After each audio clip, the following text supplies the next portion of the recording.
Здесь написано. Здесь мной.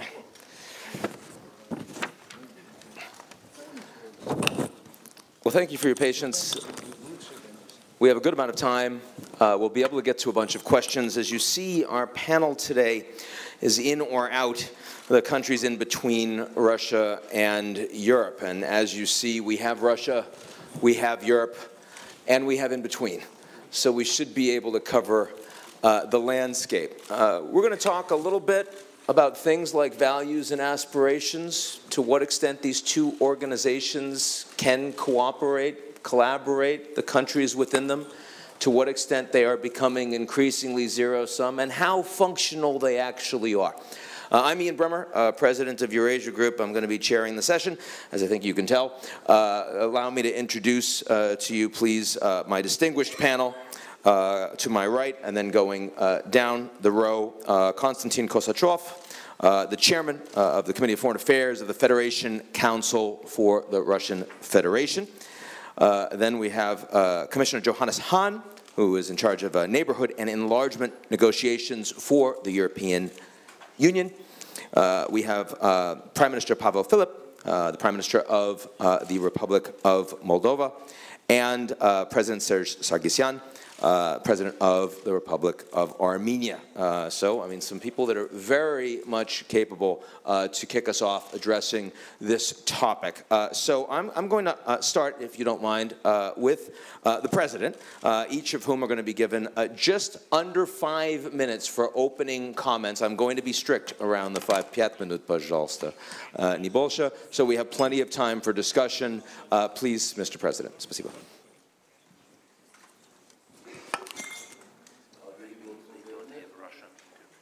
Microphone, please. Microphone, please. Distinguished colleagues, I would like to start off by thanking Mr. Ischinger for the invitation to this conference. I greet all the participants of this panel. Events like this one contribute to and enrich the open and informal exchange of views and approaches. They say geography is destiny. I, however, think it is also biography. We know it well from our own experience. As a result of our journey, we have concluded that geopolitical competition bears nothing good. Therefore, the ability not to suffer from such competition is tantamount to benefiting from it. This experience of history is what drives our current policy. I strongly believe that for Armenia and many other countries,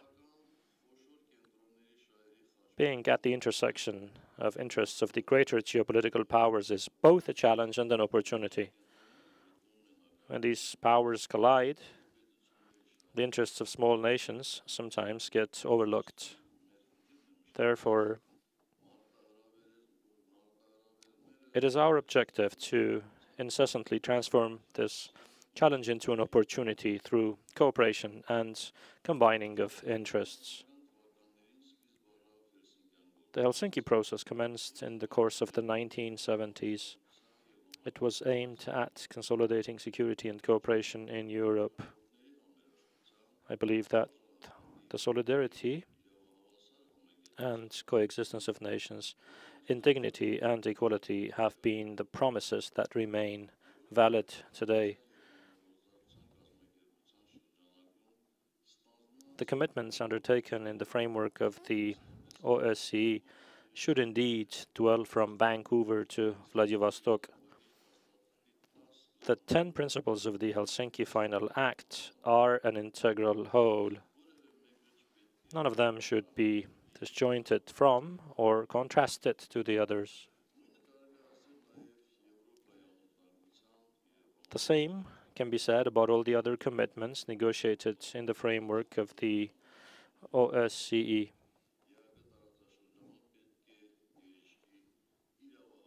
Equal rights and the cooperative approach should dominate across the OSCE region. It is the only path towards consolidating the concept of comprehensive and indivisible security endorsed in Helsinki. Dear ladies and gentlemen,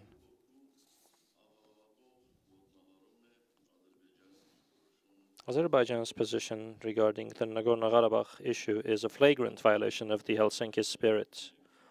It is particularly evident in the recently launched election campaign in the neighboring country. President Aliyev has uttered territorial claims reaching as far as Yerevan, the capital of Armenia. He has called it historic Azerbaijani territory. Delirium, of course. But in the silence of Europe, such absurdity can have very serious consequences.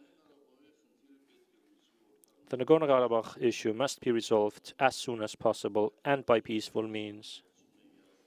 This mission of ours is supported by the co-chairs of the OSCE Minsk Group, namely the Russian Federation, France, and the United States of America. With their leadership, the peace process has been based on the three principles of international law: non-use of force or threat to use force, people's equality and right to self-determination, and territorial integrity. The European Union, in turn, has reiterated on numerous occasions its support to the efforts and proposals of the co-chairs. Efforts to resolve the Nagorno-Karabakh issue can serve as an example of how Russia, the EU, and the US can positively coordinate their positions for the benefit of international peace and security. We desire to see more frequent manifestations of such common positions. It is especially important since conflicts in all corners of the world are increasing and growing deeper. We are concerned by the sweeping change taking place in the Middle East and elsewhere, which are unfortunately accompanied by never-ending wars. We are concerned by the state failure and disintegration of a number of countries. To respond to those challenges, we need to think of cooperative, comprehensive, and indivisible security. This is the only possible and realistic way to overcome the current crises. Ladies and gentlemen, Armenia has always been open for cooperation, has respected the interests of others and done her best to match them. We have always attempted not to impose upon our partners a choice, whenever possible, to build an environment of positive cooperation. I can say that all of our partners have, by and large, supported this policy of ours, as well as the steps taken as a result of it. Armenia acceded to the Eurasian Economic Union with a clear understanding that doing so would best serve the development of our economy and the future of our nation. The results achieved since our accession do prove our trust in the path we embarked upon.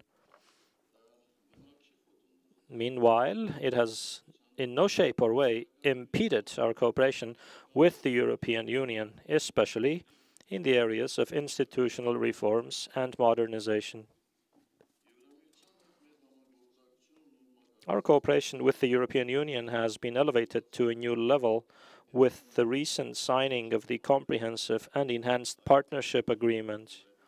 It is now important for the ratification of this document to proceed at due speed. Modernization is a constant process. It enables us to keep pace with the times. We shall always strive to cooperate with all the powers that have already achieved great success and are able to help the development of my country. The policy I outlined facilitates Armenia's collaboration with both the Eurasian Economic Union and the European Union. It also unleashes opportunities for everyone who is interested in the development of entrepreneurial ties with these two integration structures via Armenia. We are now negotiating with all the interested countries to create a new transit corridor between the Black Sea and the Persian Gulf. We hope that their successful conclusion will render a list of beneficiaries that will be far more extensive than the countries engaged in the negotiations process.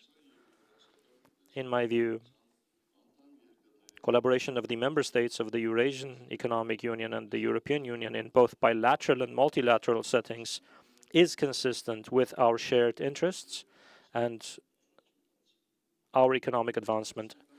Here I would like to draw your attention to one more important feature. Our society has achieved broad consensus on the matters of Armenia's foreign policy and on the steps undertaken for Armenia's economic integration. Dear ladies and gentlemen, at the times of the Cold War, Armenia was on the border of one of the two rival blocs. 30 years have passed since the fall of the Berlin Wall, but Turkey still continues to keep the border with Armenia closed. It seems that the clock has stopped ticking there. I am convinced that Armenia has taken all the possible measures in order to overcome that situation. I initiated a process of normalization of the relations between Armenia and Turkey. The process could have created new opportunities for both of our nations and beyond for the region at large. Nevertheless, the protocols that Armenia and Turkey signed back in 2009 remained on the paper. Turkey not only failed to ratify these documents, but also came up with preconditions that had no connection whatsoever to the protocols.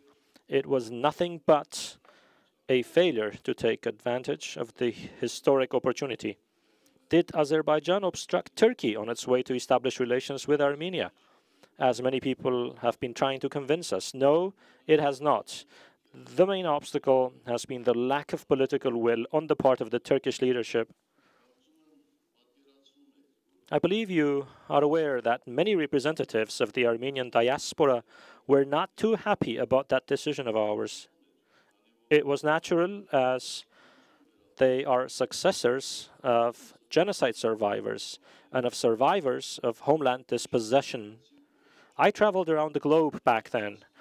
I met with our brothers and sisters in the diaspora, community after community, and discussed with them this extremely sensitive issue.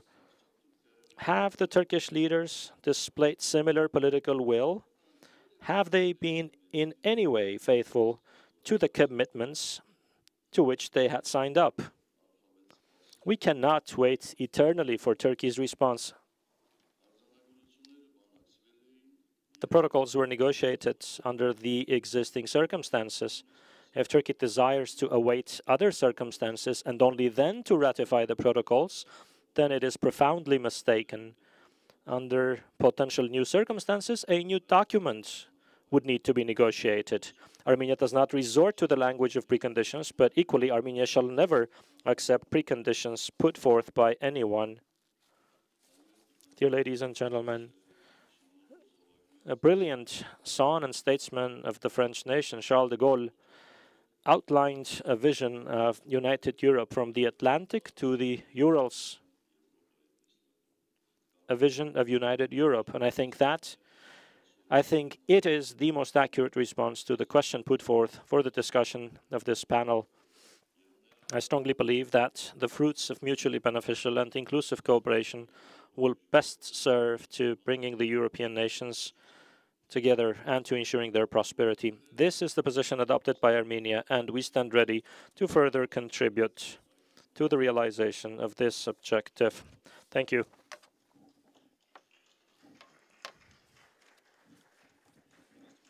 Heard Charles de Gaulle. I thought you were wrapping up. So with that, let me go to the Prime Minister, please. Mr. Prime Minister.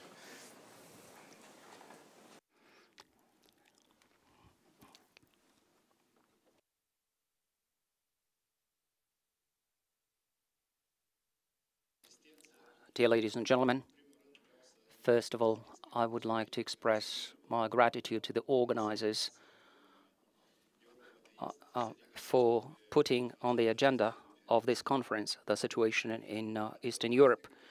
The truth is that the news and the international institutions and political leaders around the world, so these news and political leaders, they focus mostly on major conflicts and crises. So under these circumstances, it is quite easy to overlook trends and factors of concern in your immediate neighborhood. I think one word which is mostly used to describe these days the international relations is the word unpredictability. The future has become more unpredictable, both in terms of relations between the big powers as well as relations between different regions and countries. Unpredictability, in turn, generates lack of confidence in institutions and rules. It generates political confusion. It discourages investments. And in turn, this has an impact on economic growth. Unfortunately, Eastern Europe is not an exception in this regard. There is a state of uncertainty hovering over this region. Of course, we cannot and we should not generalize, because the situation across Europe, across this region is different. But at the same time, I would say that all countries in this region, they face a host of similar problems.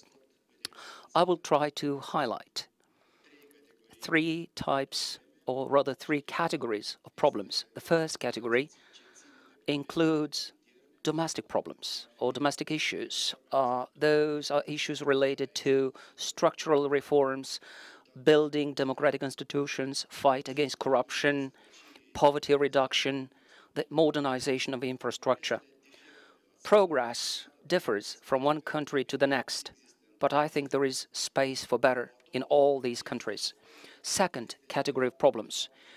The problem, this category of problems is created because in countries of Eastern Europe, the geopolitical dividing lines cross this region.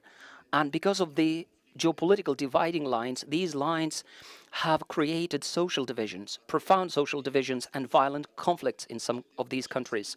The third category relates to the relations of each of these countries with Russia. So relations of countries in Eastern Europe with Russia is very different. You know, some countries have no diplomatic relations. This is on the one hand. Other countries have developed military and economic alliances with Russia. So in addition to or besides these three categories of problems, there is a fourth category which fuels this general state of uncertainty. This is the lack of a strategic direction for the development of this region. On the one hand, in early 1990s, almost all countries were pursuing the same objective, the same goal, to leave behind the failed Soviet model. On the other hand, each country had to make its own choice about the future. I would like to underline that choosing the strategic direction for one's development was not an easy choice.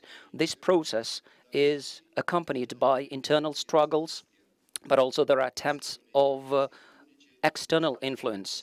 And I think it is not possible to find a single direction, strategic direction for all the countries. But anyway, the result is that the space of Eastern Europe is heavily fragmented. Now, the Republic of Moldova is facing all these challenges and problems. Well, to varying degrees, of course, but we are trying to address or to diminish those problems. We have embarked on an ambitious reform agenda. This is based on our association agreement with the EU. To give you a couple of examples, we have reformed our prosecution service. We are intensifying our reform for the judiciary and the fight against corruption. Soon we will launch a new authority, which is called the National Authority for Integrity, that will check the public officials' assets. Also, we have embarked on a major reform of public administration. We have taken determined actions to reduce the vulnerabilities and to strengthen the financial and the banking sector. As a result, we have achieved an economic growth of 4%. We promote foreign trade, and I'm very delighted to say that almost 65% of Moldova's foreign trade, trade are exports to the EU. Of course, we still have many outstanding problems, but we don't stand still.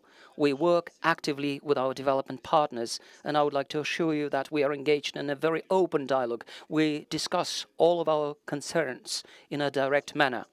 Our relations with Russia, well, that's a complicated case. We would like to, and I have said this on multiple occasions, we would like to build balanced and friendly relations with Moscow. But these relations should not be based on geopolitical interests or the willingness of someone to influence events in Moldova. It should be a relation based on cooperation, and not a politicized relation, and it should be a relation based on dialogue and mutual respect. A relation where we see the other partner really willing to become engaged in the settlement of the Transnistrian conflict, a partner willing to withdraw its troops and munitions from our territory. So a relation that does not involve any intimidation or pressure by the Russian law enforcement against our public officials and politicians. So I once again would like to highlight, I was talking about the withdrawal of Russian troops and munitions from Moldovan territory. I would like to stress, I'm speaking here not about peacekeepers. I'm speaking about the Russian military troops that do not have a legal status, but they continue with their military exercises, which are aggressive, and all these things complicate our relations. And as a result, we don't have mutually beneficial relations. I hope very much that we will be able to resume our very good relations with Russia, and we would like those relations to be pragmatic. So at the end of this year, we will hold parliamentary elections in Moldova. The authorities of the country will do their utmost and will do what it takes to ensure that these elections are free and fair. We will cooperate with international organizations, primarily with the OSCE, as needed to comply with international standards. And I hope very much that we will not become the target of some attempts from outside to interfere with our elections. And finally, I would like to go back to the term unpredictability, which I used earlier. I think it is in our common interest to make sure that the situation in Eastern Europe will be as predictable and stable as possible. The leading role should be played by the East European countries themselves. They should become more prosperous. They should build their resilience in the face of internal and external challenges.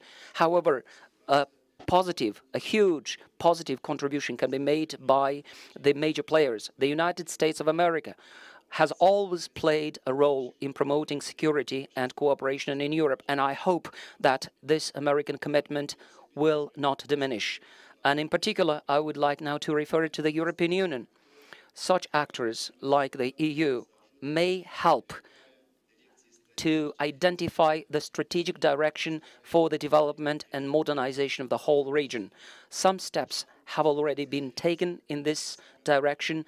At the Eastern Partnership Summit of November 2017, we have agreed on a package of 20 goals that we should strive to achieve by 2020. Still, when it comes to our relations, I think there is scope for improvement. Quite recently, the EU has published its strategy for the Western Balkans, in which it has outlined its objectives for enlargement. And in addition to the concrete and ambitious elements of that strategy, I think an important signal has been transmitted. The EU, and that signal is the following: the EU has overcome its internal difficulties and is viewing the future with with certainty. I would like to call on our EU partners to reflect on having a similar approach for and a similar strategic commitment to the Eastern Europe. I'm sure this will bring greater clarity, certainty and stability in this region and in every country in particular. Thank you. Thank you very much. Next, let me turn to Chairman Konstantin, please. You may sit. Absolutely. Informal is good. Informal. Thank you. As I do not have a written speech, I will stay here and I will save some of your time. I will start anyhow with a quote from a document, and I believe you will immediately recognize this document. We, the heads of state or government of the states participating in the Conference on Security and Cooperation in Europe, have assembled in Paris at a time of profound change and historic expectations. The era of confrontation and division of Europe has ended, quote unquote.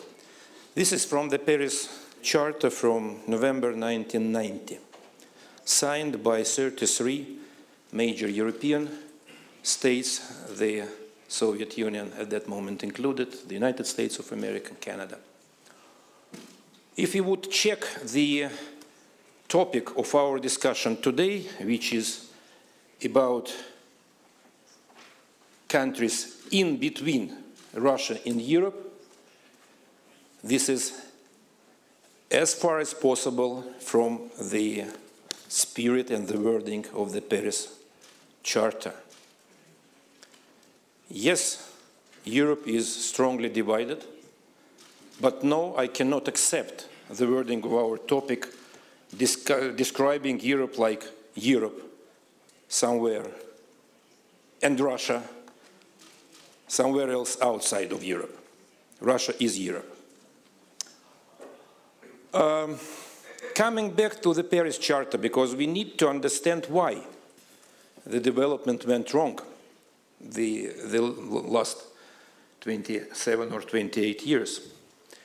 If you would reread the Charter, it's a very serious document with annexes. It has something like 50 or 60 pages. It was carefully prepared by legal experts, diplomats, military experts, describing the security arrangements in the future Europe. And each word and each comma there is on its place. You will immediately discover that almost in each paragraph there are 3 organizations which are mentioned in terms of future security arrangements in Europe. The United Nations, CSSC, at that moment OSCE, and the Council of Europe. All 3 inclusive, not exclusive, all 3 with equal rights for member states. What is even more interesting is that in this document, on 60 pages, NATO, and the document describes security arrangements in Europe, NATO is not mentioned a single time.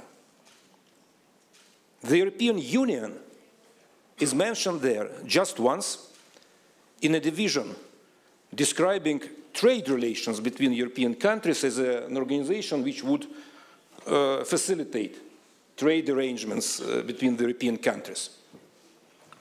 But if you would check the discussions of today here in Munich about security, the focus point is definitely NATO and the European Union and relations between NATO and the European Union. Both organizations, with all my respect, are not inclusive, they are exclusive.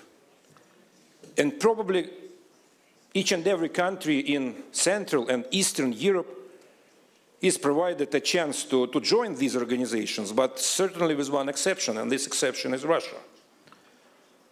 Russia has sent certain signals about possible membership in NATO without absolutely different level of cooperation with the European Union, and all these signals were of different reasons were rejected.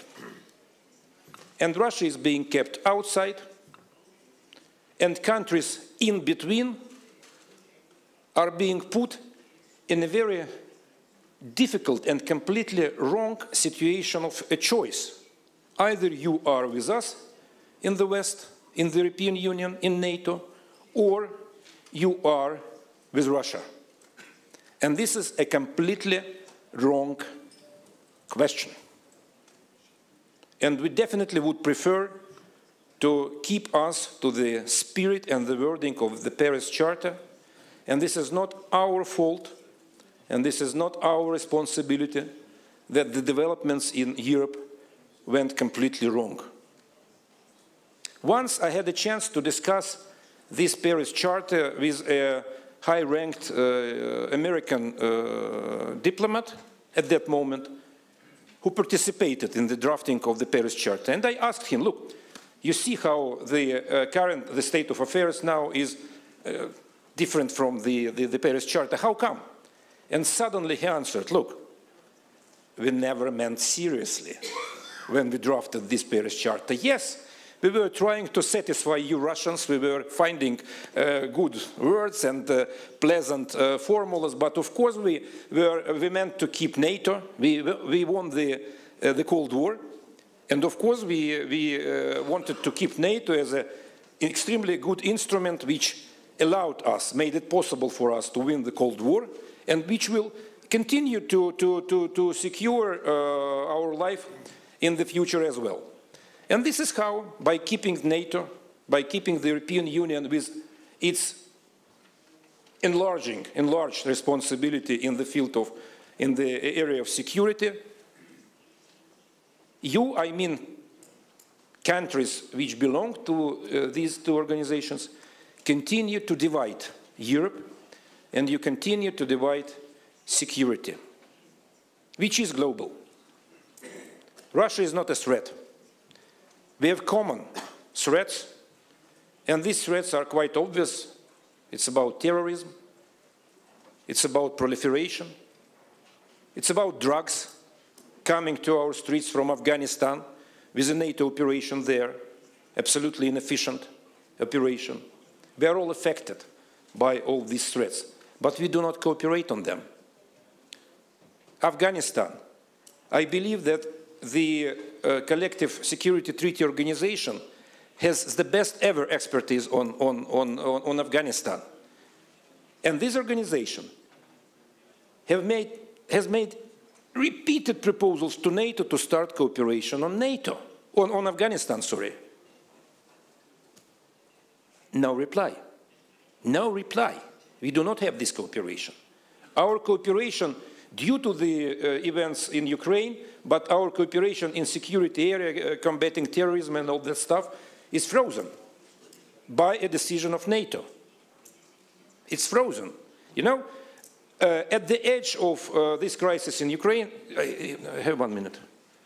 At the edge of the crisis in Ukraine, NATO and Russia were developing a unique technology, making it possible to discover explosives on a terrorist without using these security frames, just in the street, on a distance. An absolutely unique technology where NATO did have one part of this technology and Russia did have the other one. We needed each other. Now this project is frozen as well. This technology does not exist, while terrorists continue to explode themselves in the streets of our cities. Transnistria, mentioned here. I will recall the year of 2004, when Russia did its utmost in order to have a better progress in this frozen conflict. Succeeding to convince people, leadership of Transnistria, to accept the territorial integrity of Moldova, with certain preconditions, yes, but in any case, it could have been an excellent solution. It was blocked at the very last moment by either the European Union or NATO, I do not know, ask Mr. Solana about that. And the conflict is still there. And the Russian troops, they do not have any maneuvers there. but a very limited group of people, I believe it is something like 600, I'm not sure about the figures, but it's a very limited group of people guarding the warehouses with no chance to leave the area, because immediately the ammunition, the weapons there would be somewhere else.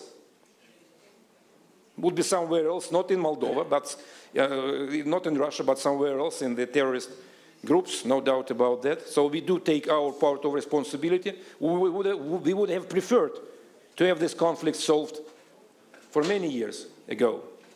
We did not have a chance, unfortunately. And my last point would be, when we express our concerns about the enlargement of NATO, we simply oppose the further division of security in Europe. And when we put certain questions to the European Union about association agreements and things like that for our good friends and neighbors, it's not about us blocking their cooperation with the European Union, no. But as we have our own cooperation with these countries, we definitely would like to at least know the details, how it would develop it, how it would either harm or protect our interests in the cooperation with these countries.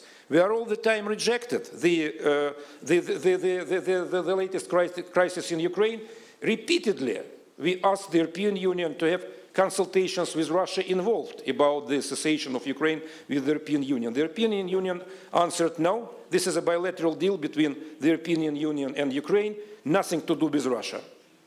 Okay, and this is how we have countries in between, which is completely wrong, and this is how we will continue to experience problems, but not as an initiative of Russia and not as a responsibility of Russia. Thank you. Thank you very much. And finally, Commissioner Johannes, please.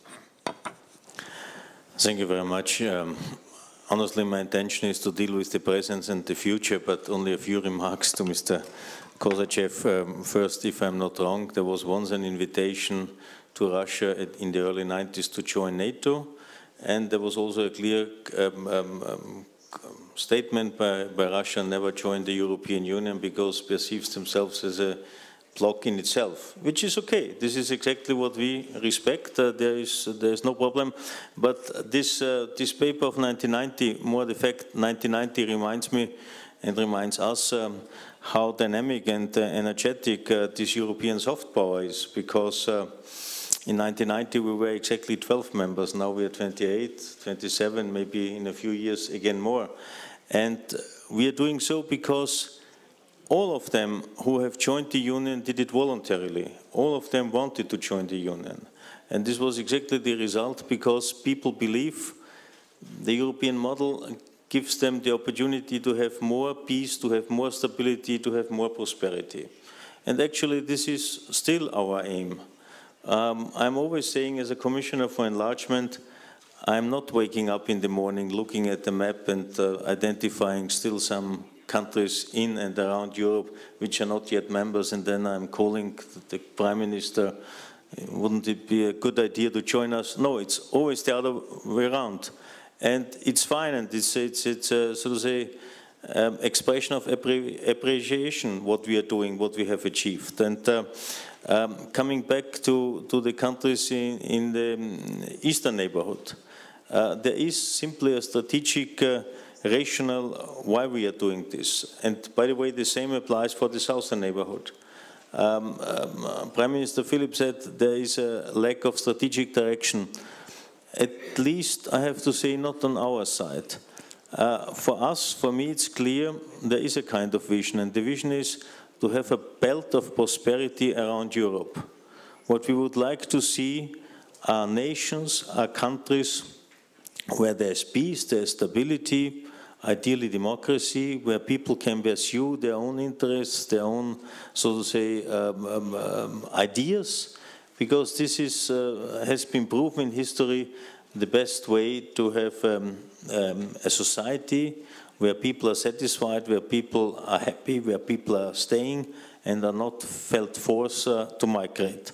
And it's also in our interest to have peace and stability in our neighborhood in order to avoid any threat to us, etc., if the welfare gap is too big between the European Union and our neighborhood. I remember in 1990, the GDP level between Poland and Ukraine was almost the same. Today, Poland is 3 to 4 times better than Ukraine. There is a clear interest, and understandable so, of Ukrainian citizens to catch up. And we have to deal with this. And our answer is, and this has been expressed and so to say agreed in our revised neighborhood policy, to discuss with our neighbors tailor-made, kind of tailor-made cooperation. We don't force our neighbors to anything.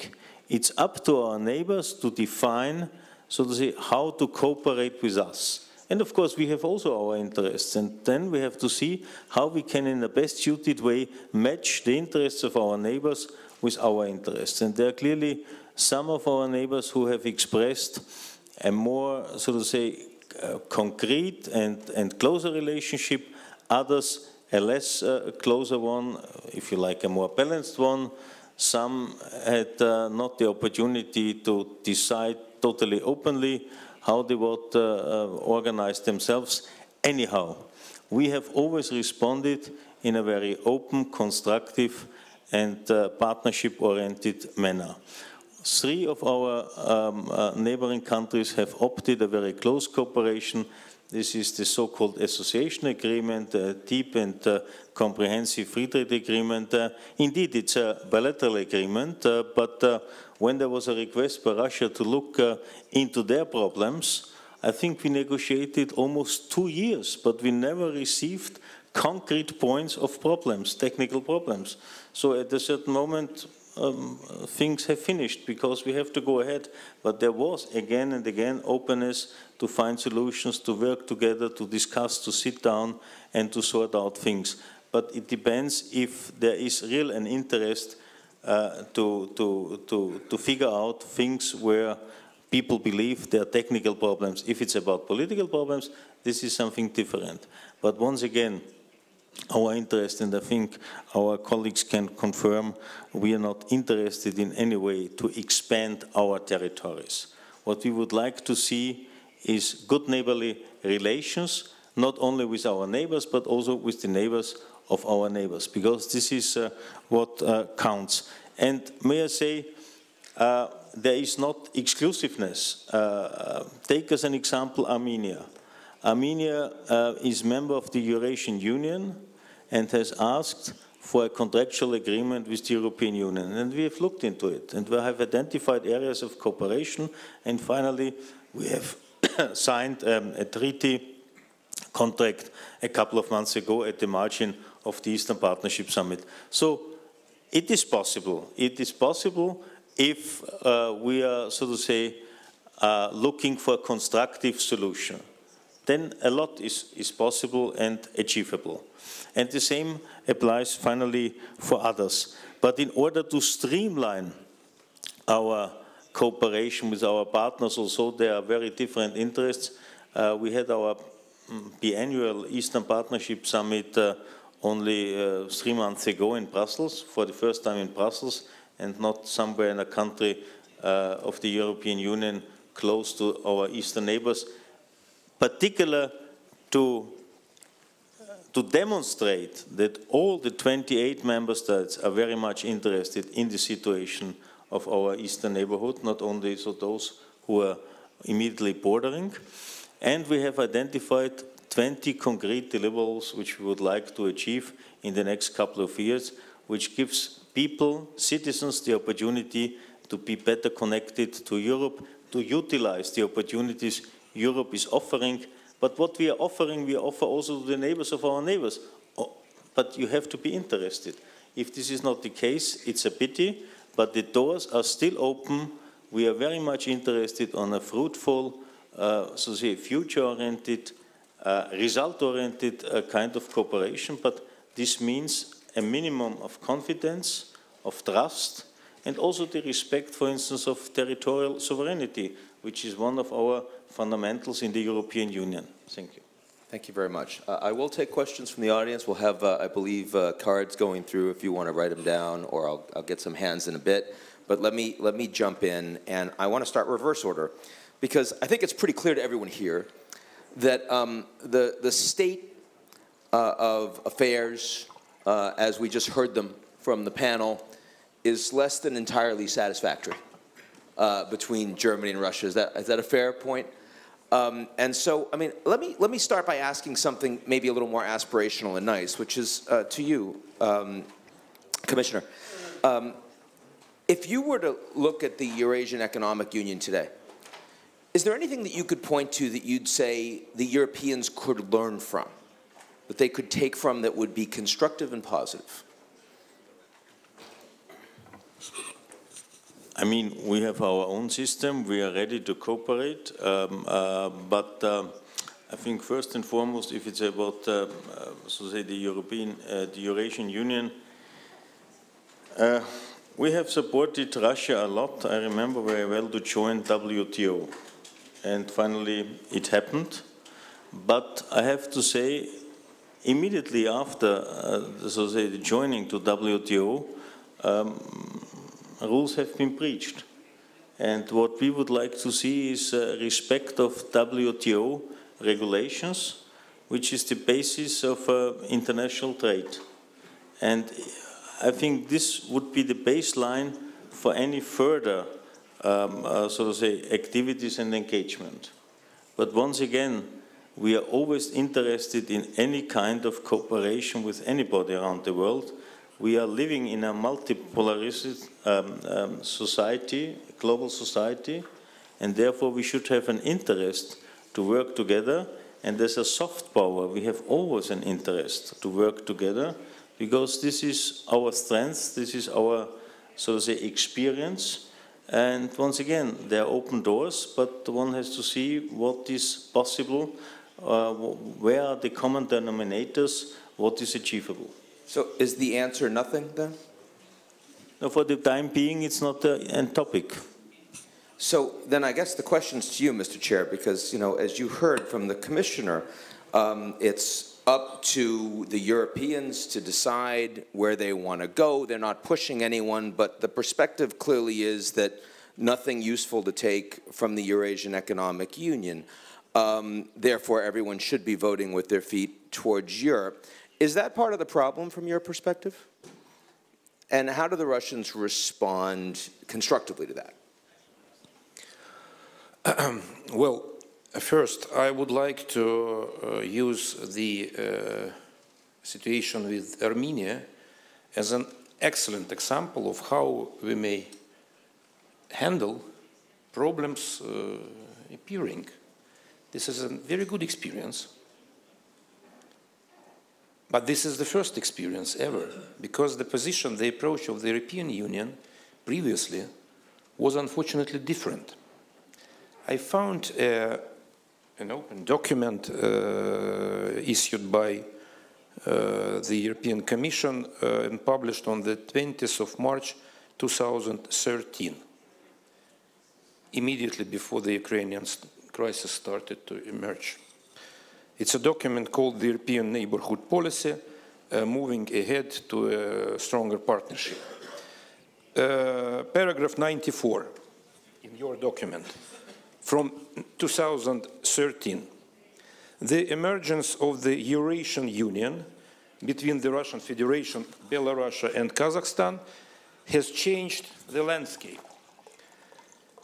This is perceived as offering an alternative model of political and economic development to integration with the European Union. However, there is a choice to be made. For example, joining the customs union that is part of the Eurasian Union would preclude economic integration with the European Union through free trade agreements. That was a signal sent to Ukraine in March 2013 by the European Commission. Either or. And that was a huge mistake. Yes, we have all learned our lessons, and we are proud of Armenia making this progress without creating any additional problems for the country, for the cooperation within the Eurasian Union, nor with the cooperation with the European Union. But it was not the case. And you cannot put the responsibility just on Russia for what has happened in Ukraine, for example, unfortunately. And, well, and the last point, the Eurasian Union is a very young organization. It is just developing. It has also been enlarged. It is developing. It does create additional advantages for member states, yes, and I would be happy to see a better cooperation between the Eurasian Union and the European Union. But the European Union feels itself as a kind of a monopoly and does not tolerate any other actors in this area of the European economic and security cooperation. And again, this is unfortunately still a big problem. Let me let the Commissioner just respond briefly on this Ukraine point. Do you think it was a mistake in retrospect to take an either-or as opposed to a let them be associate members, the European Union, and join the EU?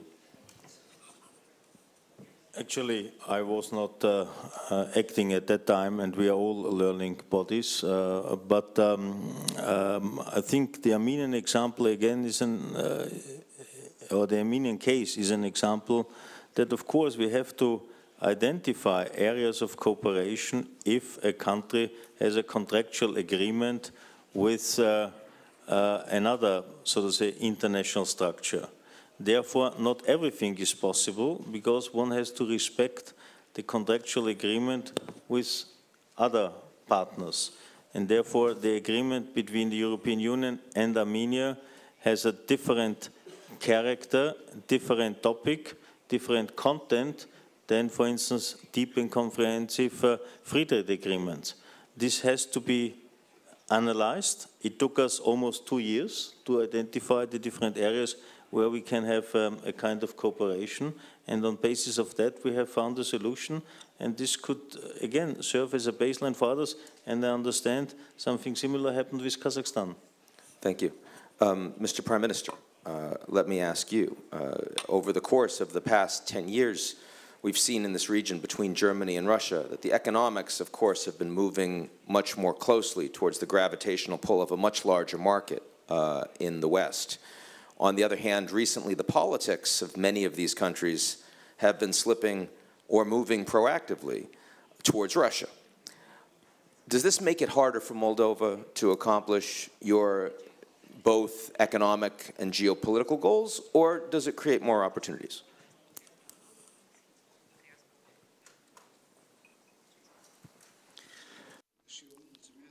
I also would like to thank you. Well, Commissioner Hahn was saying that when he wakes up in the morning, he doesn't take a look at the map. But it's not the case with all, you know. Some people do wake up in the morning and do take a look at the map, quite often, by the way. And by the way, Mr. Commissioner, I take a look at the map, and I bother you when I look at the map, because I would like to see the borders of the EU expand so that these borders would encompass my country, Moldova, as well. Several times a phrase was mentioned here that countries were had to make a choice, either or. That is, they had to choose either the EU or the Russian Federation. Unfortunately, something like that existed.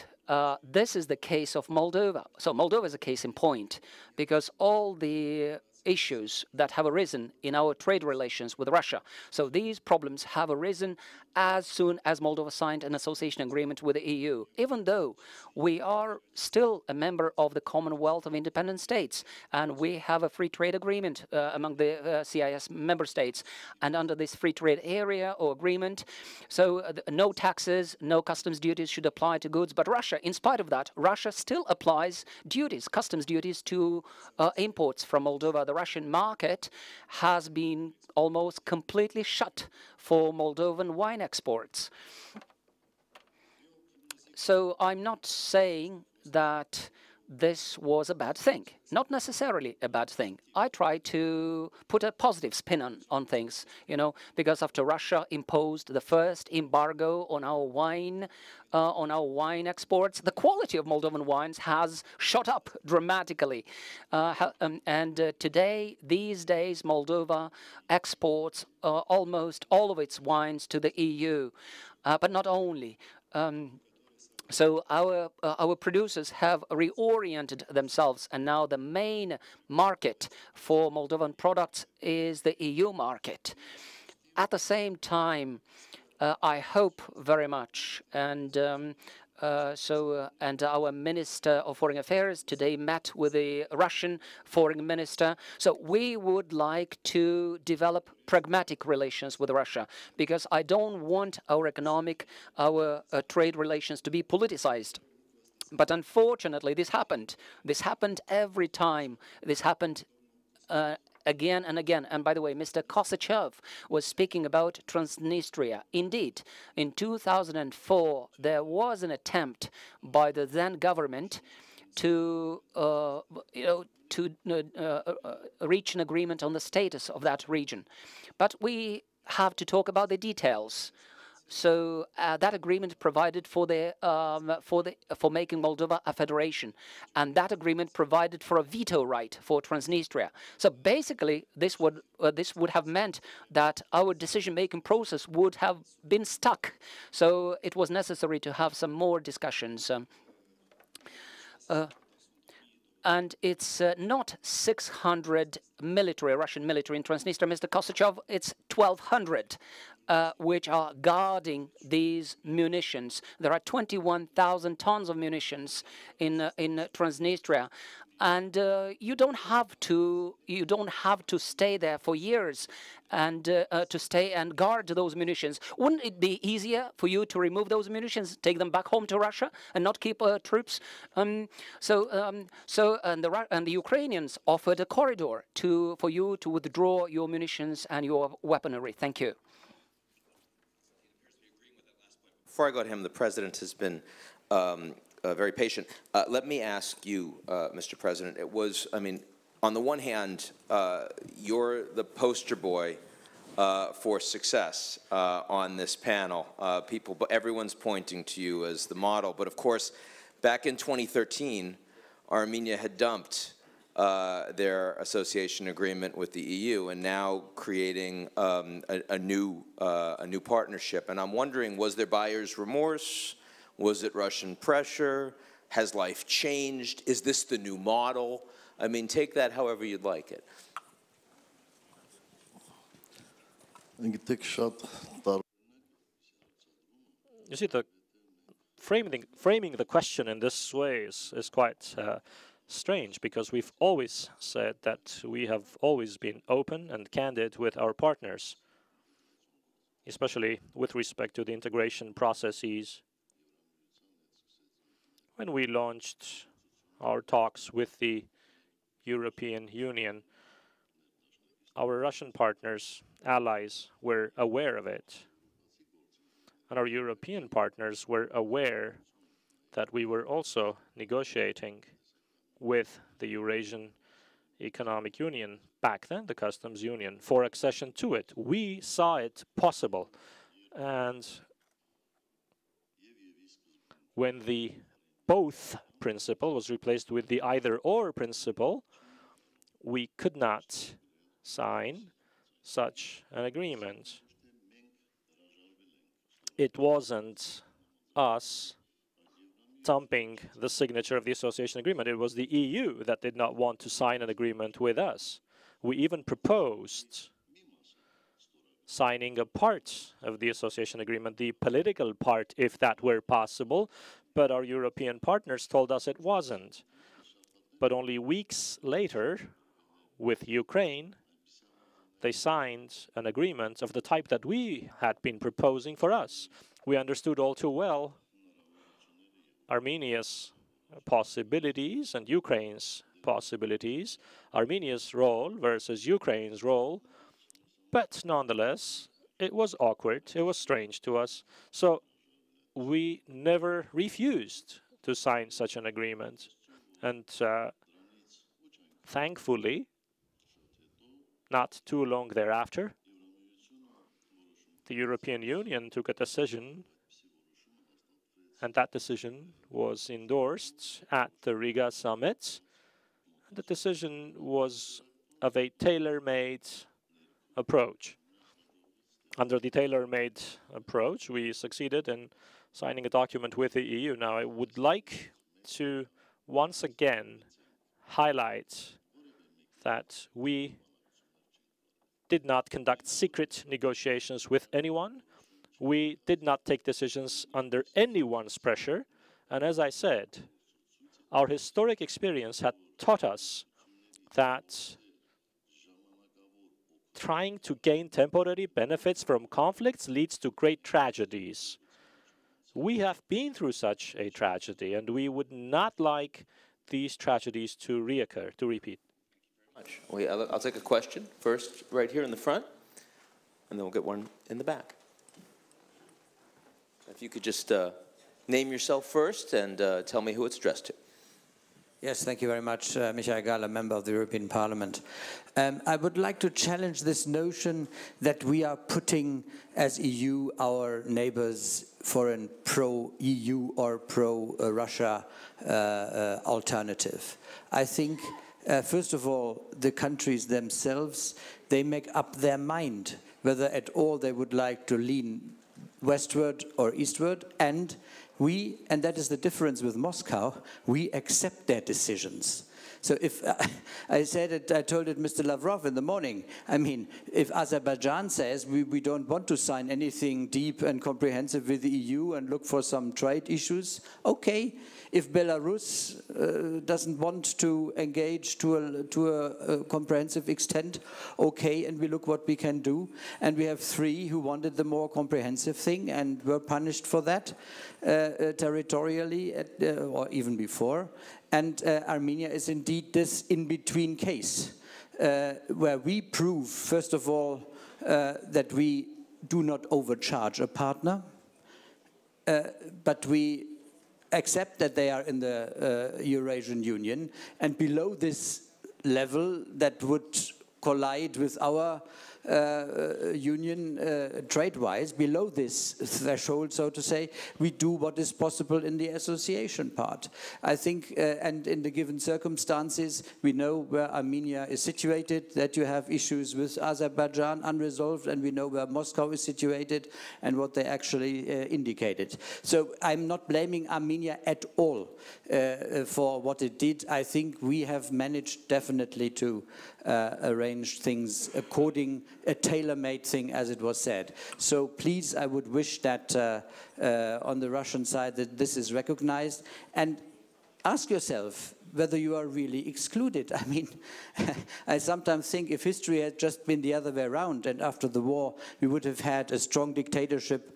Let's say the communists would have taken over in Paris and established their rule over the entire western part of Europe. And in the east, we would have had a prosperous, democratic, free Russia with eastern countries enjoying their living standard. Do you think when this Paris dictatorship would have broken down, do you think we would not have all run towards this eastern attractive union and the Benelux states, such as now the Baltic states in the east, looking west, that these Benelux would also have tried to get a distance to this previous dictatorship in Paris? Would have been the same. The problem is how you engage with your neighbors, and that you think not through attractiveness and through friendliness and attractivity, yes, you exercise your influence, but through pressure and war and occupation. That is the tragedy, I would say, but we try to handle that. I think that's a question for Mr. Chairman. Please, Konstantin. First, you put your question as if you have not heard the answer of the president of Armenia. You continue to speak about the Russian pressure and all that stuff. You've got an answer, not from me, but the president of Armenia on the same question. Please try to listen to others, not just to be convinced of what you think about Russia. Secondly, you mentioned Azerbaijan, who does not want to have an association agreement with the European Union, and you do respect that. Azerbaijan does not want to join the Eurasian Union as well, and we do respect that equally. No problem at all. So this is another example of how we behave in a very similar manner. Otherwise, you know, Moldova, probably I am wrong, Mr. Prime Minister, but according to my information, the opinion polls show that there is at least 50-50 situation, or a majority in favor of having more cooperation with the Eurasian Union rather than with the European Union. Probably I'm wrong, but this is what I know about the opinion polls in Moldova. Still, I believe that Moldova is now under strong pressure from the European Union to be as close as possible to the European Union and as far away from Russia as possible. I would mention one more example. Probably some of you people here know Mr. Elmar Brok. He is also somewhere here, a German politician who has been in many years a chairperson of the Foreign Affairs Committee of the European Parliament, a good friend of mine. Once we had a discussion with him on the events in Ukraine, on that tragic day when the coup d'etat took place, the 21st and the 22nd of February 2014. And I tried to give him my interpretation of these events, and suddenly he told me, look, you should not tell me anything about that because you were not there, but I was there that night. And suddenly my question was, how come?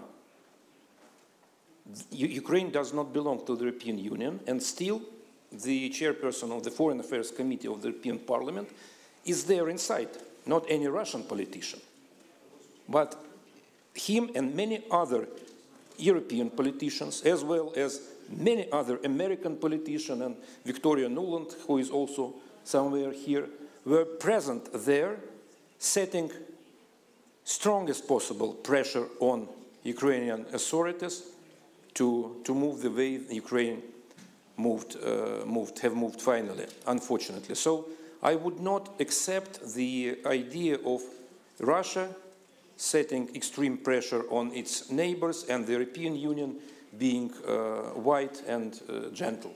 This is not the case. Yes, we are in a competition. We have to acknowledge that. And no, I don't like the way it develops, and I don't like the situation when we have to be in a competition with each other. We need to have another Robert Schuman, who managed to unite France and Germany once in order to unite Europe. Unfortunately, we don't have people of that kind in the current leadership of the European Union. Mr. Prime Minister, you wanted a quick response to that? Yeah, please. Well, just to make my voice heard, there are no pressures whatsoever from the EU on Moldova. Quite the opposite. We push, we insist. So we bother European officials quite often because we want to come closer to the EU. So it comes from us. So we should be honest. We suffered economically. We always suffered economically on the part of Russia. I cannot find an explanation, and I didn't get an answer to my question. We have a free trade agreement among the CIS. So it's an agreement signed by CIS countries. Why this agreement is not being observed? Why it's not being adhered to? Well, the Russian Federation has mentioned repeatedly that you have a free trade agreement with the EU, and that there is a danger that some products from the EU will end up on the Russian market. And it's even more interesting. There are other countries who have free trade agreements with the EU, and those countries have no problems, with the Russian Federation. So I believe my take on this is, and I say this with full responsibility, that Russia is exercising pressures this way, on Moldova. we suffered a lot for a while. We had to reorient our exports because Russia introduced customs duties. Russia has imposed a ban on our agricultural products, primarily wines. We have one question right back there. You, sir.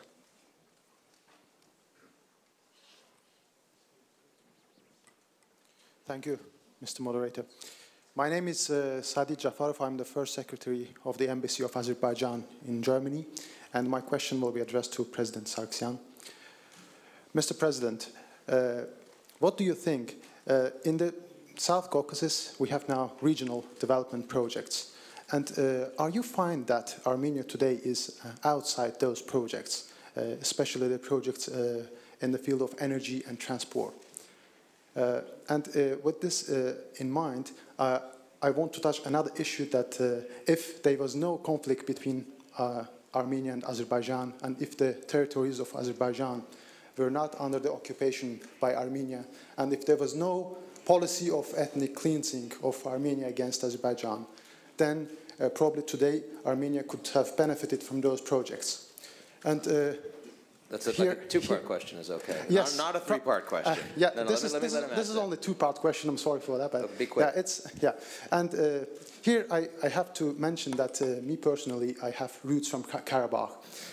And yes, and will you, and I think you have to understand that without the resolution of the conflict, and Armenia will not be able to be a full shareholder in the region, and will not be the part of the projects in the region unless Azerbaijani population are back to their countries under the sovereignty of Azerbaijan. Thank you. And therefore, Thank you. just a second. And therefore, my question is. Well, that was you had the question. Yeah, No. I'm sorry. I'm sorry. We don't have time. I just want to know when Armenia is planning to join those projects, and when I go back to my home. You asked that question. Okay. Thank you. Thank you, Mr. President. Please. Well, first of all, thank you to my fellow countryman for the series of questions, because my roots also go to Karabakh. But I want to start off with a question, a rhetoric one. What do you think if the president of your country is displaying territorial ambitions on Yerevan, and this year we are celebrating 2,800 years of the founding of Yerevan in October. How can the Karabakh issue be solved? The Karabakh issue can be solved,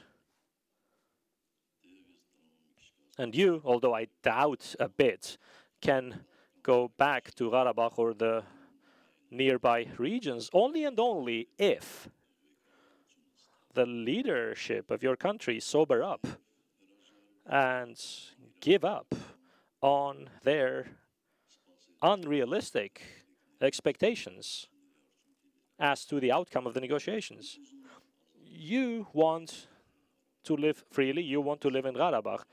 I assure you, the people of Karabakh want to live freely too, and they want to live in their historical lands where their heritage goes back thousands of years. They don't want you destroying that legacy, that heritage. And why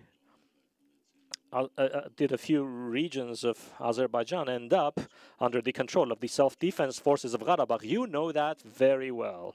You know the reasons very well. You know that the Karabakhis, the people of Karabakh, conducted a referendum in a civilized manner. They addressed the Supreme Council of the Soviet Union as required by the then laws of the Soviet Union for the autonomous province of Nagorno-Karabakh to be moved from Azerbaijan to Armenia. In return, your then authorities tried with arms to strangulate that legitimate and lawful wish and demand of the Karabakhis. By the way, back then all the European organizations showed a very positive stance, and they said, yes, Nagorno-Karabakh must self-determine. But you see, war is no place where they hand out free lunch. I hate war, but it so happens that to defend ourselves, we had to create security zones. At this highly esteemed forum, I say again, we stand ready for peaceful resolution of the Nagorno-Karabakh issue.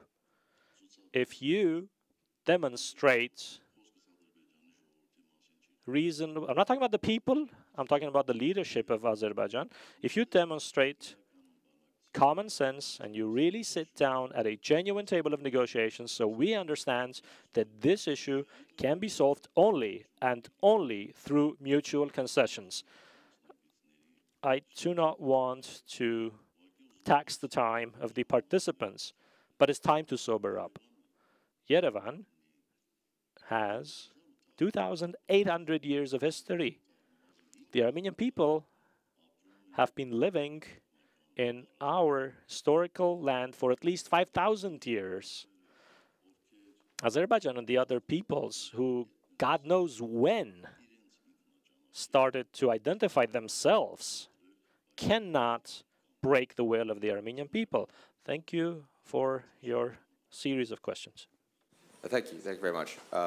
So let me, a couple more questions before we turn it over to the president of Kosovo, who I believe is going to be here on time. Can I get that sense? Yes, he is. Then okay, then we're good. So let me one quick one with you, because Mr. Chairman, I don't know how many were here at the earlier session in the Congress Hall with H.R. McMaster. First question went to Konstantin, who asked about cyber attacks by the Americans on Russia, and you said the data showed that there were a lot more going in that direction than Russia on the United States. Now, this is a panel on Russia and Europe. And the same data shows that there are a lot more cyber attacks going from Russia against Europe than Europe against Russia. So in that regard, I'm wondering if, you know, we say it's okay for the Americans and Russians to attack each other, but at least on Europe, would you accept that the Russians should calm it down?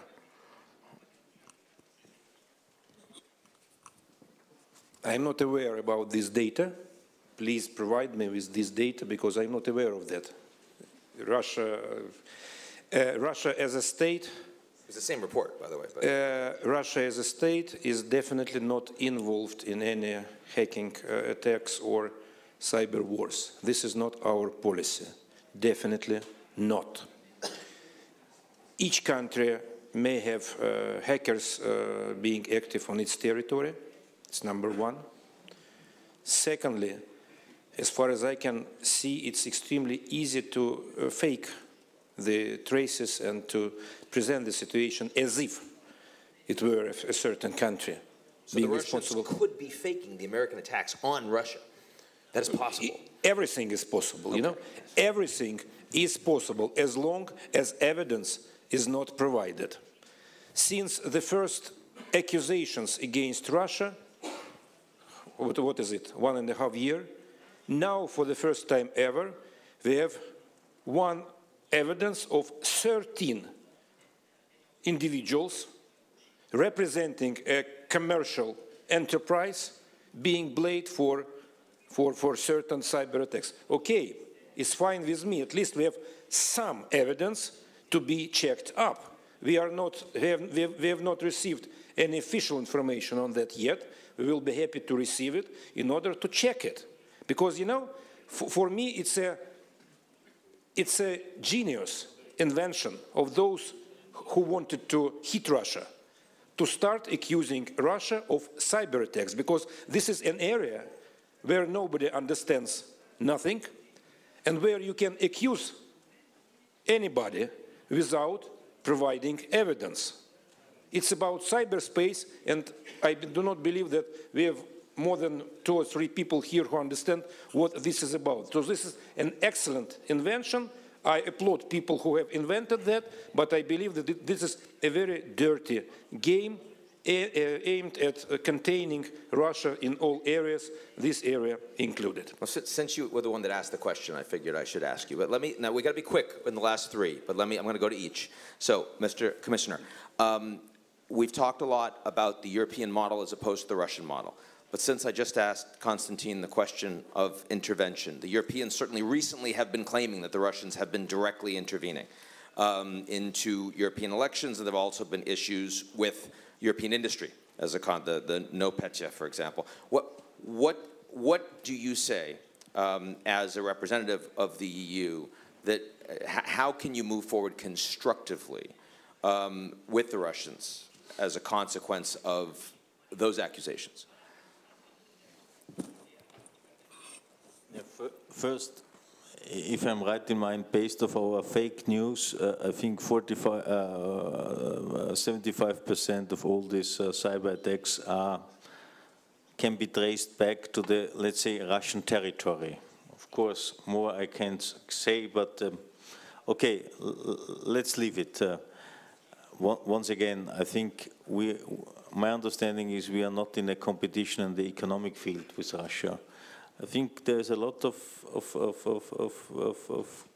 possible common activities between Russia and Europe in the economic area. I think we should really exploit what is possible. It's about confidence building, and I think it should be not necessary amongst neighbors, and I would say Russia is a neighbor, to have this kind of activities, which I think is counterproductive to any kind of good neighborly relation. We are soft power, we don't have these opportunities.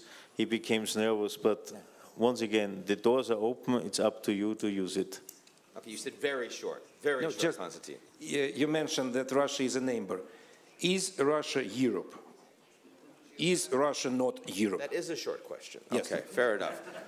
That was, I mean, truth in advertising here, yeah. Geographically, part of Russia belongs to Europe, but it's development, if one like it or not, that more and more people identify Europe with the European Union. Part of Russia belongs to Europe. You heard it here first. Yeah, I think there is no difference in geographical terms. Yeah, yeah, absolutely. I hope so. Yeah. Then you should stop using the wording Russia and Europe. If Russia is Europe. Once again, if I'm talking about Europe, I think about the European Union, but maybe this is a mistake, but I can't change my behavior. Okay. It's a mistake. We won't fix that, but that was fun. I can live with this mistake. So let me agree to disagree. Finally, Mr. Prime Minister and Mr. President, it's actually the same question to both of you, which is 2018, we know what the challenges are. If we were to come back in a year or two, and suddenly we found that this same panel actually feels a lot better about the relations between Russia and Europe and the countries in between, what's the one thing that you think really needs to happen, that could happen, that would allow us to have a better outcome of this panel? Let me ask both of you that. Mr. Prime Minister, first to you.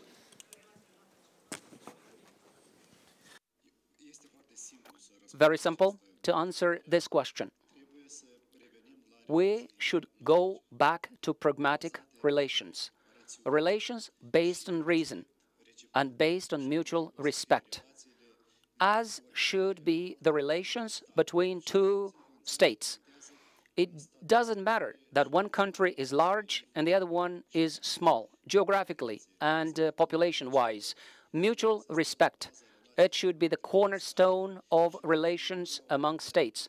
And if we adopt a pragmatic approach in our trade relations, and if all the commitments are respected, then I think we can overcome all these misunderstandings. I should call them misunderstandings, which still persist. And very briefly, about the opinion polls, Mr. Kosachev, there are some opinion polls. Some opinion polls have been conducted recently, and according to the latest opinion polls, the EU popularity has increased dramatically. Now the EU is much more popular than the Euro-Asian Union, even though our society is still divided on the issue. Thank you.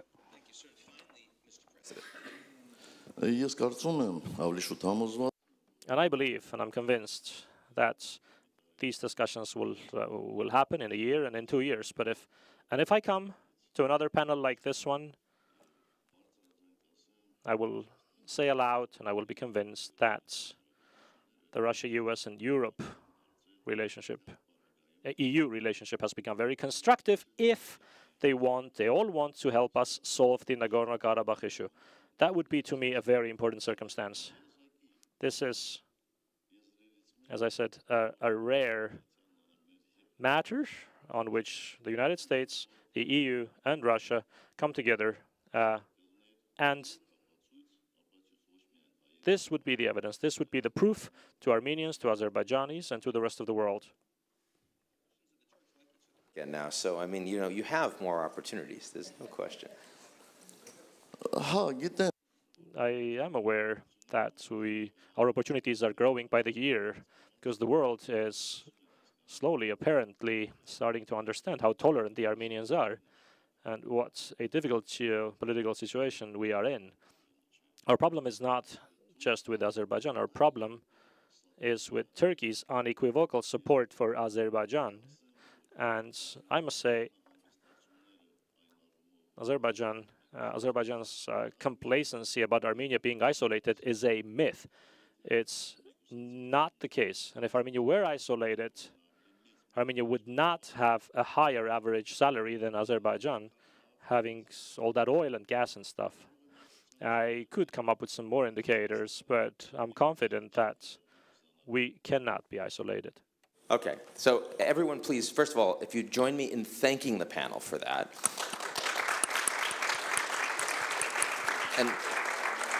And please stay in your seats because we now have a quick special address from the President of Kosovo, and we'll have an opportunity to ask some quick questions to him as well. If I could please welcome Hashim Thaçi, the President of Kosovo, to the stand. Please, sir. Join me in welcome.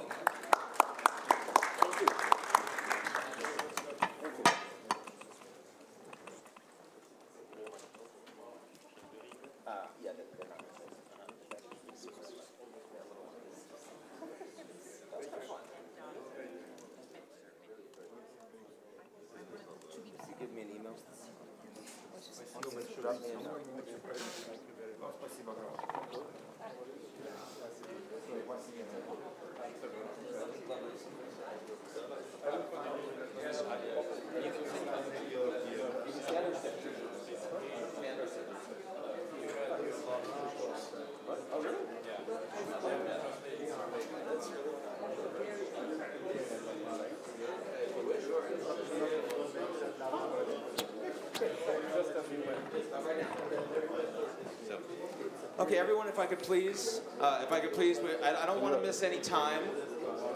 Excuse me? I'm out.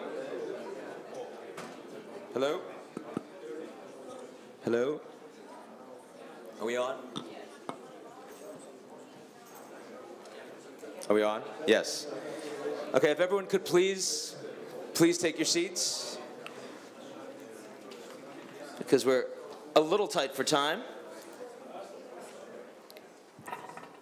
Please, the floor is yours, Mr. President. Thank you so much. Okay, Mr. Bremmer, I will continue in Albanian language. Thank you very much for this opportunity that you give to me as President of Kosovo to address this meeting.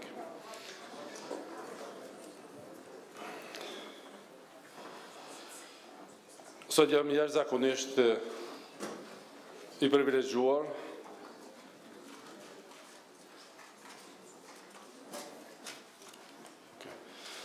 Sot jam jashtëzakonisht I privilegjuar që jam në mesin e juaj pikërisht. Today I'm very privileged to be here with you precisely on the day when we mark the 10th anniversary of the proclamation of the state of Kosovo. I had a great honor when on Sunday afternoon on February 17th, 2008, as Prime Minister of the government of Kosovo, and I read the Declaration of Independence of Kosovo. This declaration did not only define Kosovo's status. With us, as politicians and citizens of Kosovo, we confirmed that we were doing a state that would have genuine political and civic, liberal and democratic European values. A state that will aim to be an integral part of the North Atlantic Alliance and of the European Union. That could have not happened otherwise. Kosovo's liberation and independence are true European and Western values. There would be no liberation in the state of Kosovo without Kosovo's extraordinary partnership with the United States and with European Union. The state of Kosovo has since been recognized from 116 states. It has been managed to make progress in all possible directions, but for well-known reasons, the story about Kosovo has not been rounded up. We are not yet a member of the UN, while our journey to the EU is far too complicated. But the citizens of Kosovo now know what they want, and we, as leaders, we have no doubts what our direction should be as a state. Kosovo is the most pro-European, pro-American, and pro-Western state in the Balkans. We are proud of this fact. We are unique in Kosovo for this orientation, without any kind of ethnic divisions. But in Kosovo, in the last 10 years, we have faced the great consequences of the lack of the EU unity for the state of Kosovo. 23 EU member states have recognized Kosovo's independence, but 5 states are not.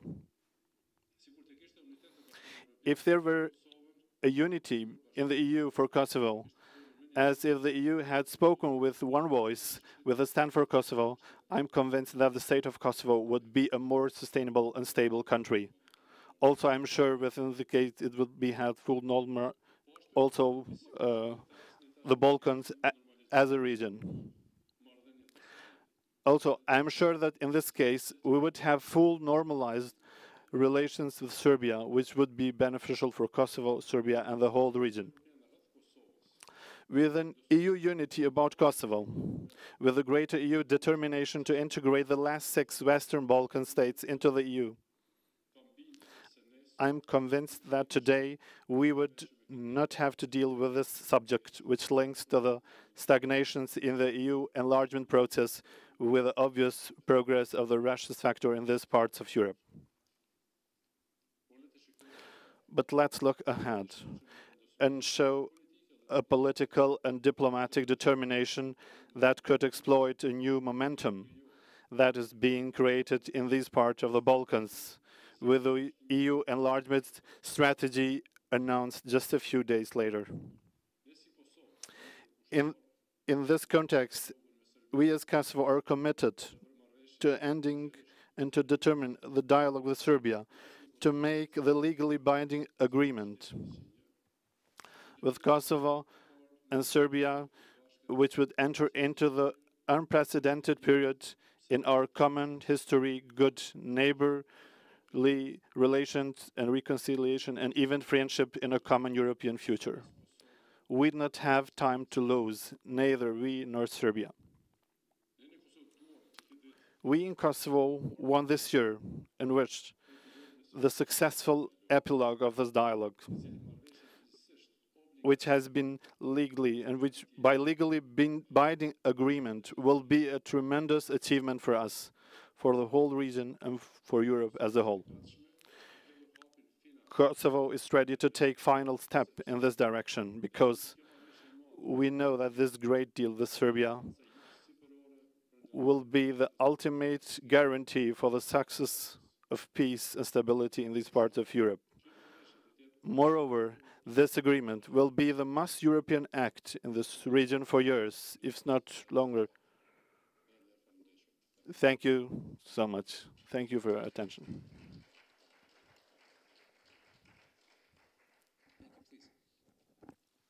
So we'll have time for a couple questions, but let me start off first by congratulating you as the president who announced the independence of Kosovo on 10 years. I know that the American audience, we don't read so much on Kosovo, but the last last big piece from the New York Times was not a great piece. A lot of corruption, low unemployment, a lot of big unemployment, a lot of young Kosovars leaving. Give us a better story. Tell us how Kosovo domestically is progressing after 10 years before the EU started.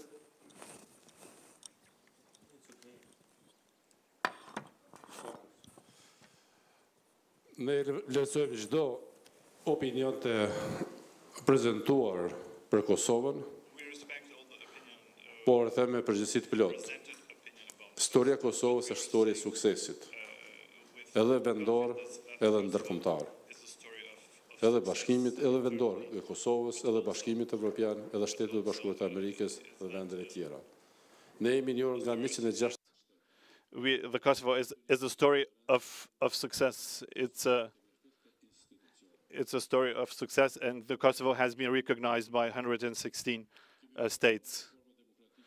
We continue with reforms in legislation and in different fields of society. We got membership in over 200 international organizations. We created good and neighborly relations with Macedonia, Albania, and also we have great and strategic relations with Montenegro. And at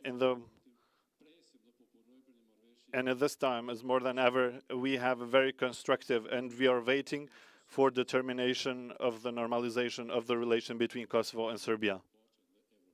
And it's our commitment for peace in the region. In the 10 last years, we had economic growth about 4%. Kosovo was as a part of international community, especially in the rule of law, in the times of the United Nations. And in the last 10 years, we had also ULEX in Kosovo, and which had really an executive mandate on this. And I repeat, Kosovo, it's a success story, but it was also with different problems. And as I stated, if the EU was united in these statements, Kosovo would be more sustainable and prosperous. And that will be also a great benefit also for Kosovo to fulfill all the conditions. But the Kosovo is optimistic and in the right way.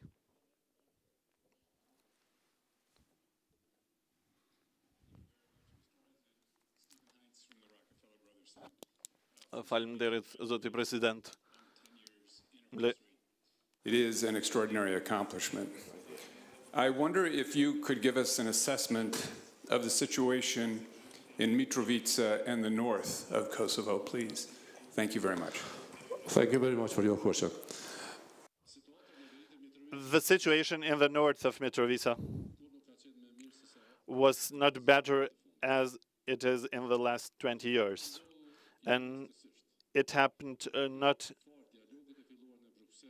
it happened due to the very good dialogue that we had and the agreement that we reached in 2013 between prime ministers. On that time was the Prime Minister Dacic, and I was myself as the Prime Minister, and we agreed on that. And I respect and hear and applaud the Baroness Ashton for her commitment here. Thank you, Lady Ashton. And now, in Mitrovica, we had a very complicated situation in the past, very tensions. Due to that agreement that we had, when we implemented that, we have our customs officers there, we have our multi-ethnic police officer there, and we have a multi-ethnic rule of law there. We have a free movement there, and we organized, for the first time, the free elections on that part of Kosovo. And this happened also in conform the constitution in Kosovo, And now we are free and we are respecting to each other. And that would be not happen without the dialogue between Kosovo and Serbia. It was not so easy. It was really hard. It was also for Serbia, but also for our responsibilities that we took. I know that you heard about the case of Ivanovic before a few days in Mitrovica, but this case did not have any kind of inter-ethnic relations, not on political issue, but this is only from the evidence, this is only from the criminals and mafia's issue.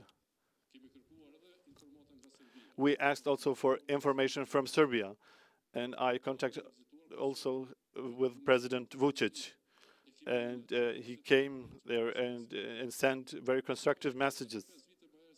You can imagine 4 or 5 years before, as that happened, that would be a mess between Albanians and Kosovars and Serbs. But now they are trusting on that. They are trusting on our dialogue that we are. And for the first time, we agreed on that with this dialogue. And the citizens there are willing much more to have dialogue, peace, prosperity, and the only way between Kosovo on the normalization of the relation between Kosovo and Serbia is the dialogue.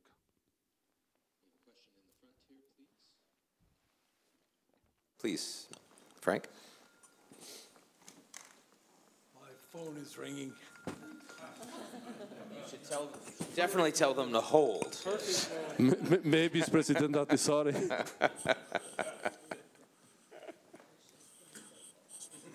Mr. President, my apologies for that. Mr. Bremmer, my apologies as well.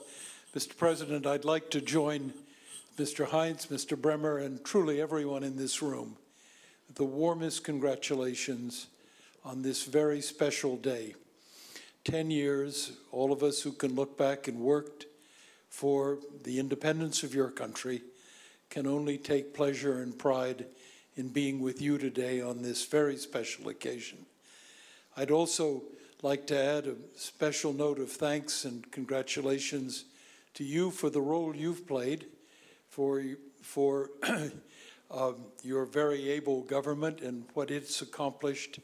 I noted particularly with pleasure the formation of a new commission to talk through matters related to your border with your neighbor in Montenegro, and wish you well with that.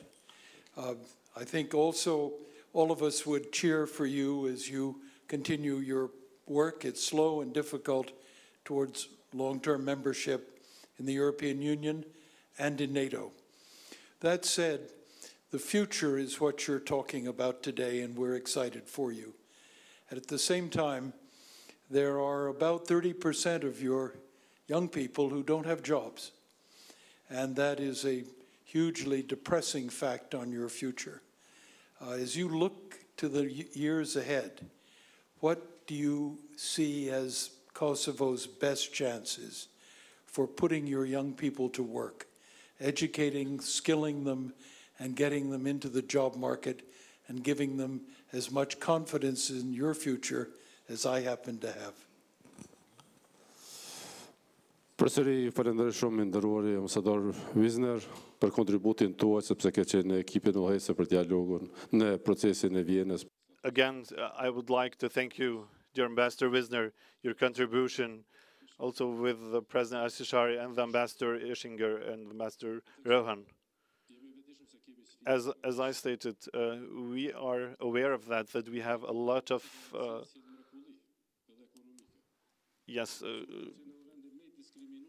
we have a lot of challenges ahead, and the Kosovo was discriminated also during the Yugoslav times, but we are working on it with the international community to continue with the necessary reforms. We have 26 or 27th of unemployment rate, but Kosovo is a young state with great opportunities. it has been created a very good investment opportunities. We have a lot of investments, especially in the energy field, and we are looking into the mines also from the United States and from the EU, who are willing then to invest in the free trade and economy in Kosovo, and also in the ski resorts that we have. But mostly, on what we trust is the Kosovo is a European state. Even we not have all the job done on papers, but we have invested a lot on education, and I'm really confident in that. At the moment that we become the visa-free movement, that would be also an opportunity for the young people of Kosovo, who will not see the Kosovo as an isolated country. Before 2 days, we agreed also with the government and with the president of Montenegro on the case of demarcation, and that would be the honest way, and that will open the way of the visa-free movement for the young people of Kosovo. But also our internal commitment and the open of the European market, that will be a good opportunity for the youth of Kosovo. But what makes me much more proud is the optimism of the Kosovo citizens for the bright future of the country. And we are the most optimistic society in Europe, even we do not have a lot of challenges ahead.